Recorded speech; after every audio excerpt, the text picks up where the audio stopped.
Hello my friends and welcome back. Well, 'tis the season to propagate, proliferate some of your favorite garden plants by way of cutting.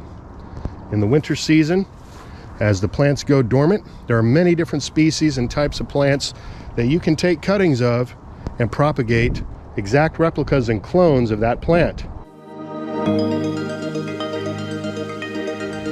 I showed you a couple days ago how I went about doing so with some of these goji berry plants here. Easy enough. And today I'm going to quickly take a few cuttings off my grapevines back here to propagate some more plants. Now, something worth mentioning here is that the flame seedless grape is an unpatented variety. You always want to make sure before you propagate and clone plants that that's the case. And that just means that we can freely take cuttings and propagate as many of these plants as we want, just as God intended. I mean, with this amount of wood, you could literally create several dozen plants. All right, so when taking cuttings from your grape plants, what you want is wood that's at least the diameter of a number 2 pencil, and it can be thicker as well.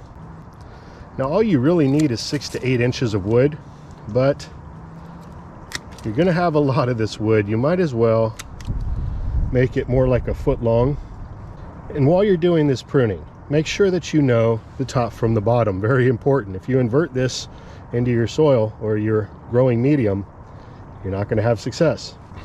Now, even wood this thick will grow a new grape plant, but I prefer actually slightly smaller diameter wood. There tends to be more nodes along the entire strip of wood, and because it is younger, it just tends to be more aggressive when getting going on the rooting. So a quick tip when prepping your cuttings here would be make a flat cut at the bottom of your cutting and a diagonal cut just above another node here at the top. That's going to allow for water to shed off the top. If this is sitting outside in a pot, it's not going to pool up and potentially rot the tip of the plant. And by doing it this way, you know the top's got a diagonal cut, the bottom has got a flat cut. You're never going to get confused when it comes time to potting these up. Now, the thing about taking grape cuttings is they mostly appear to be dead. It's not as obvious that there's life in the cutting as it is with a lot of other plants. And even if you don't see a green cambium layer, there is a light green color here. As long as you see a beige color to it and a bit of wetness, you know it's alive. This cutting, as you can see, is very dry and just has a brown appearance to it. I'm not even going to bother trying to propagate this section into a cutting because it's probably not going to take, and in fact it feels extremely lightweight and hollow. And again, here's a nice lively cutting.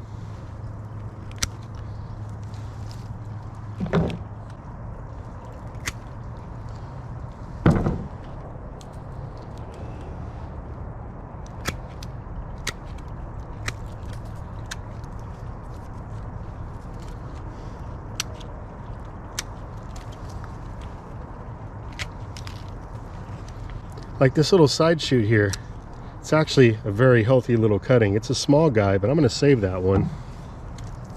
Lots of nodes on there. So really quick, once again, I want to show you this is a lively cutting. There's a little bit more weight to it. You've got some green, some beige, some dampness in the center of the cutting, both at the bottom and the top. This is a very viable dormant grape cutting. This one here, it's brown, it's dry, brittle. Don't waste your time with that.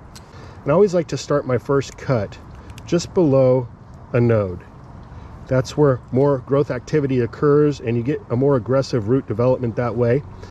And at the top of my cutting, I also like to cut just above the closest node. All right, so we got a good little collection of cuttings here to show you the next step. All right, so we're here inside the greenhouse. This is where I'm going to be propagating these grape cuttings. Now, you don't need a greenhouse to propagate dormant cuttings like grape or fig or goji, but it does help. It gives it that little added amount of warmth and humidity to help those cuttings to grow out.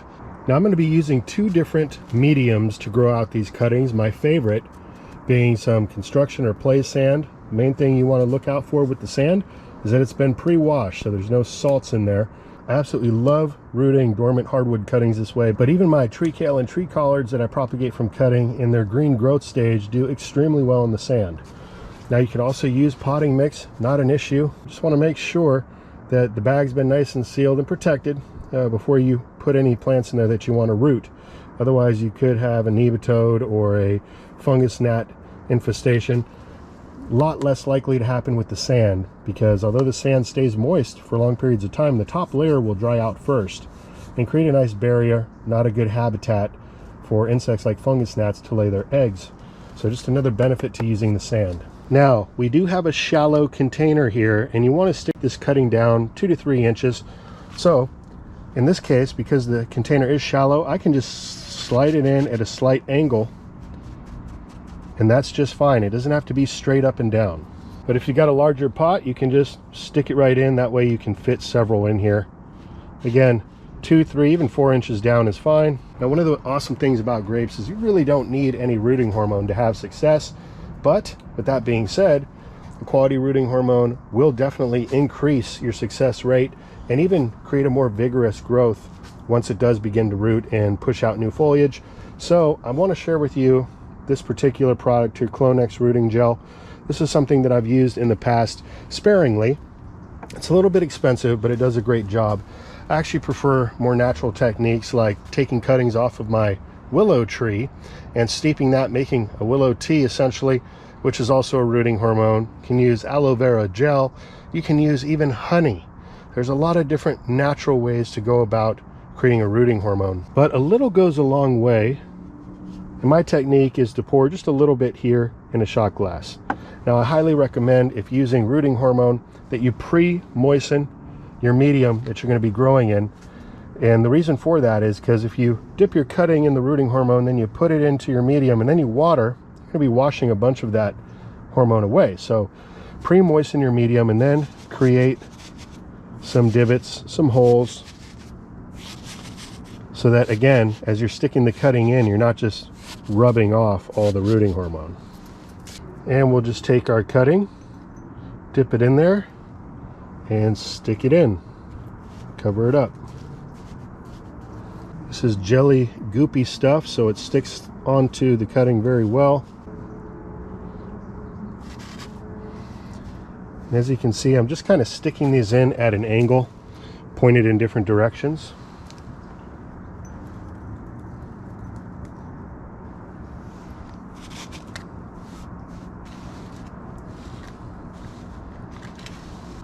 And over here in the soil, we'll just take one of these cuttings and make multiple ready-made holes here where the cutting will just easily slide in. And later, when these begin to root, you can easily separate them out. So you don't have to just put one cutting per pot. You can definitely do that, but if you want to make your soil go a lot further, you can put several cuttings in each pot. If you got something out of this video, I sure would appreciate if you go ahead and smash that thumb button for me. And if you haven't already, consider subscribing to the channel.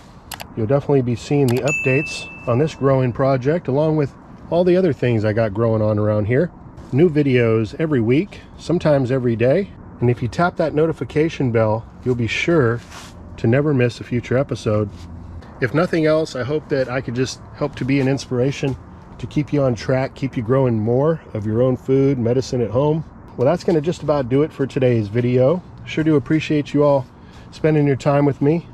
Truly do value your time and do my best to try to offer you value for the time that you do spend here on the Plant Abundance YouTube channel. So with that, I want to thank you all for watching. Have yourself a great rest of the day. Until next time, this is Dan from plantabundance.com. Take care. I'll be talking to you again soon.